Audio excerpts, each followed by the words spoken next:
Mesdames, Messieurs, chers téléspectateurs d'Africa 24, bienvenue. Merci de nous rejoindre dans cette émission, une émission qui reçoit aujourd'hui un acteur politique de premier plan. Il est président du parti URD, Union pour la République et la Démocratie. Il est chef de file de l'opposition. Il est candidat finaliste à la dernière élection présidentielle dans son pays, le Mali. Monsieur Soumaïla Cissé est notre invité. Merci d'avoir accepté notre invitation. Le plaisir pour moi. Comment va votre pays, le Mali, aujourd'hui? Le Mali ne va pas bien, pour ne pas dire plus. Aujourd'hui, nous avons un pays où l'insécurité est malheureusement devenue une affaire quotidienne. Chaque jour, nous comptons les morts. Chaque jour, nous avons des hommes armés qui sont là, dédiés à la défense de notre pays, que nous perdons. Nous avons des civils qui décèdent. Nous avons malheureusement aussi des partenaires qui viennent nous aider, qui sont aussi tués dans des actes djihadistes tous les jours. Même pays qui est comme un bateau ivre qui ne sait pas trop où il va. Les Maliens sont globalement très inquiets de la situation qu'ils vivent aujourd'hui. Parlons d'abord de la situation sociale avec ces derniers mois où on a noté beaucoup de grèves, surtout dans le domaine de l'éducation et de la santé, des grèves sans précédent. Comment en est-on arrivé là, Monsieur le Président? Vous savez, depuis quelques mois, nous connaissons cette recrudescence d'un échauffement du climat social, a commencé d'ailleurs par les juges, syndicats de la magistrature, prolongé sur la santé, sur l'éducation et d'autres corps sociaux qui sont là en attente. Et je crois qu'il y a un réel déficit de dialogue dans notre pays. Comme j'ai dit tout à l'heure, une gouvernance qui laisse à désirer. On a connu une grève très très difficile, en particulier au niveau de la santé. On a connu plus de 300 morts dans les différents hôpitaux et il y avait une absence totale de soins. Et je crois que les populations ont été extrêmement meurtries, non seulement à Bamako, mais aussi sur l'ensemble du pays. Comment en est-on arrivé là? Je crois que c'est une mauvaise prise en compte des besoins sociaux, surtout des besoins dans les secteurs sociaux de base, comme l'éducation et la santé, où le gouvernement, à mon avis, n'a pas su anticiper. Ces choses, on les anticipe, on les sent, on les voit. Des syndicats qui ont déjà discuté avec le gouvernement, qui ont fait des ultimatums, qui ont fait des préavis de grève. Je crois que le gouvernement n'a pas su à temps apporter les réponses idoines. Des grèves, on en a eu souvent, mais dans tous les pays, mais dans le cas d'espèces, les dernières grèves ont été quand même un peu trop longues. Et j'allais vous demander, est-ce que c'est les syndicats qui ont été trop intransigeants ou bien c'est le gouvernement qui n'a pas eu quand même l'oreille attentive pour pouvoir comprendre leurs revendications? Vous savez, le syndicat de la santé, la grève du syndicat de la santé est une des grèves les plus emblématiques. J'ai eu personnellement à rencontrer les syndicats de la santé. L'opposition dans son ensemble a été voir les malades, a été voir les hôpitaux. Et j'ai fait moi-même une démarche auprès du chef de l'État pour aider à trouver une solution. Les syndicats m'ont montré des documents signés par le gouvernement depuis de longs mois. Et le gouvernement n'a fait aucune réponse, aucun début de solution aux revendications et surtout aux accords qui étaient déjà signés avec les syndicats de la santé. Et quand ils sont allés à grève, ils sont restés près de 2 bonnes semaines sans aucun contact. Le gouvernement n'a même pas daigné savoir ce qui se passe en leur faisant croire, en faisant croire à l'opinion que quand ils vont être fatigués, ils vont arrêter. Je crois que ce n'était pas du tout responsable. Ce qui fait que le gouvernement n'a pas réagi à temps, n'a pas apporté des solutions à des revendications auxquelles ils étaient déjà d'accord. Le gouvernement même était d'accord, puisque le gouvernement avait signé un certain nombre de documents.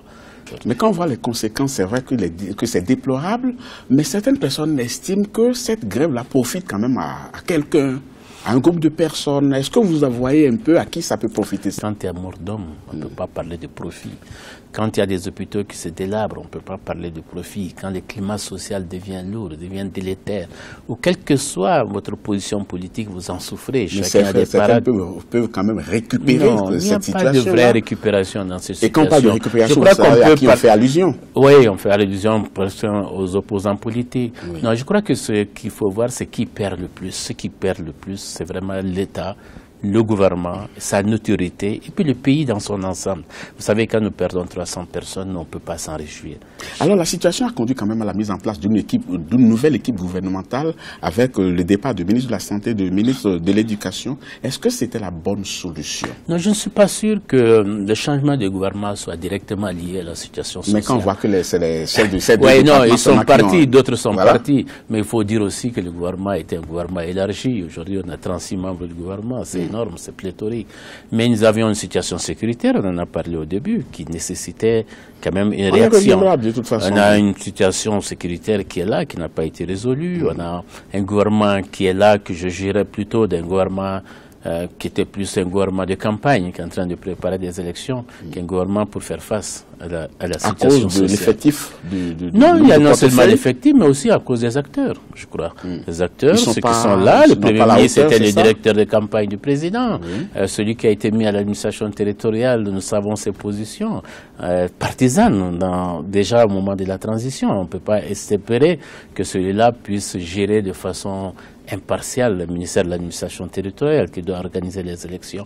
Monsieur Soumaïla Cissé, on va évoluer dans cette émission et parler d'un fait qui a beaucoup fait parler de vous il n'y a pas très longtemps à cause de la plainte que vous avez déposée contre la configuration de la nouvelle équipe gouvernementale où vous estimez que le quota de 30% de femmes n'a pas été respecté. Le gouvernement a initié une loi sur le genre, pour qu'il y ait au moins 30%, disons pour simplifier, de femmes dans toutes les institutions, dans tous les grands services, partout où il y a nomination, partout où on peut le faire, on devrait le faire, y compris au sein du gouvernement, y compris dans les différentes institutions. Cette loi, initiée par le gouvernement et menée à l'Assemblée nationale, il y a eu beaucoup de réticences, mais en fin de compte, cette loi a été votée à l'unanimité.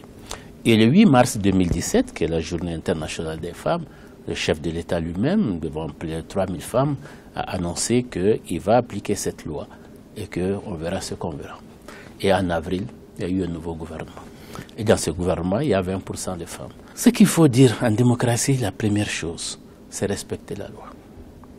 Et celui qui doit garantir le respect de la loi, c'est le chef de l'État. Mais comment expliquez-vous le non-respect de cette disposition? Mais le non-respect parce que tout simplement, il n'y a pas de sanction.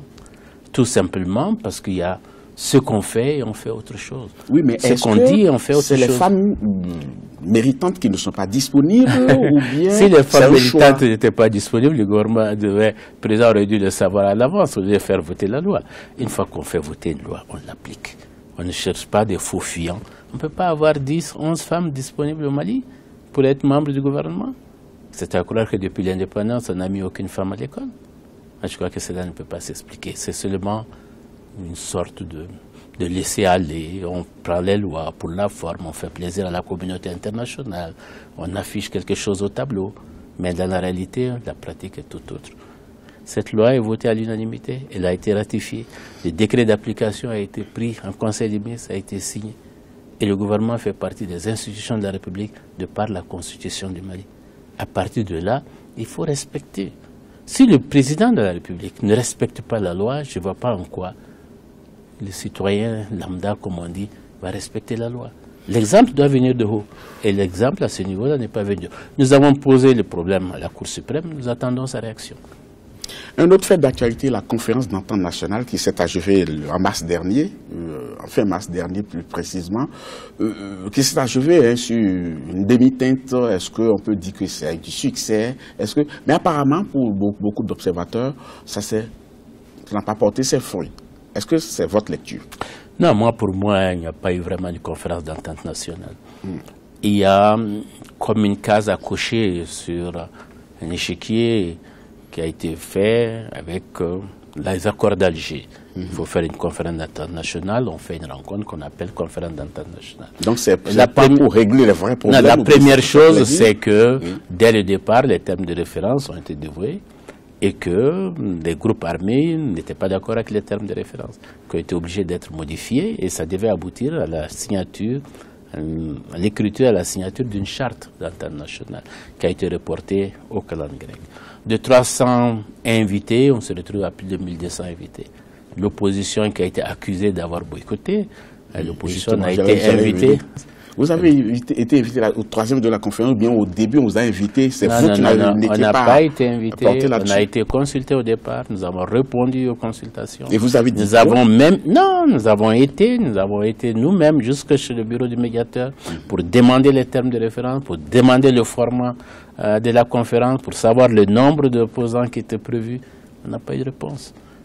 Et les premiers qui nous a donné les termes de référence, c'était les groupes armés, qui étaient venus nous voir pour nous expliquer pourquoi ils n'allaient pas participer à la rencontre. Bien sûr, après, ils se sont ravisés pour d'autres raisons. Et la conférence devait commencer le lundi, c'est le mercredi que nous avons été invités. Toujours est-il que nous sommes partis le samedi, nous avons fait notre déclaration, nous avons exigé un certain nombre de choses. D'abord, quelque chose de très important, c'est qu'on ne discute pas que du Nord. Le centre du Mali est en feu. Et aujourd'hui, la conférence était faite uniquement sur les accords d'Alger. Je crois que c'est quelque chose qui est mis de côté. Ensuite, nous avons voulu que les victimes aussi, on en parle. On parle d'accord, mais l'accord ne peut pas se faire s'il y a l'impunité, si les victimes ne sont pas considérées. Voilà 2 ou 3 éléments que nous avons mis en avant. Ensuite, entente nationale, il faut tenir compte de certains groupes qui ont été écartés. Donc vous êtes d'accord que la conférence n'a pas donné... La conférence, pour nous, il n'y a pas eu de conférence d'entente nationale. Il y a une grande rencontre. Évidemment, ce n'est peut-être pas l'avis des uns ou des autres. L'élément qui aurait pu nous aider à dire que la conférence a été un succès, c'était la formation du gouvernement. La formation du gouvernement aurait dû tenir compte de cette conférence d'entente nationale pour intégrer au moins les groupes armés dans le gouvernement. Ils ont été consultés, ils ont refusé de participer. Et pour quelles raisons, justement? Les raisons, c'est qu'ils n'ont pas eu les postes qu'ils souhaitaient avoir. Mais avec du recul, est-ce que vous pensez qu'on peut diriger un pays comme ça, quand certains qui occupent des positions clés font des exigences de cette manière, de cette nature? Ce n'est pas une question d'exigence, vous avez un partenariat. Oui. Ce que je vous ai dit dès le départ, c'est un manque de dialogue. Cette conférence, la première chose que les groupes armés ont reproché au gouvernement, c'est qu'ils n'ont pas été consultés. Aujourd'hui, on voit la préoccupation du gouvernement, c'est une préoccupation purement et simplement électorale. Aujourd'hui, les défis, c'est le défi de la sécurité, c'est le défi des conditions sociales difficiles, du climat social difficile que nous partageons aujourd'hui. Un problème global de gouvernance. Aujourd'hui, le seul souci qui apparaît à la formation de ce gouvernement, à la sortie de cette conférence d'entente nationale, le seul souci semble être un souci électoral pour les prochaines élections. Déficit de dialogue, c'est ce que je retiens de cette première partie d'émission avec M. Soumaïla Cissé. Restez avec nous parce qu'il y a encore beaucoup d'autres points à aborder avec vous. Restez avec nous, chers téléspectateurs, ne partez surtout pas. On marque une pause, on vous retrouve dans quelques instants.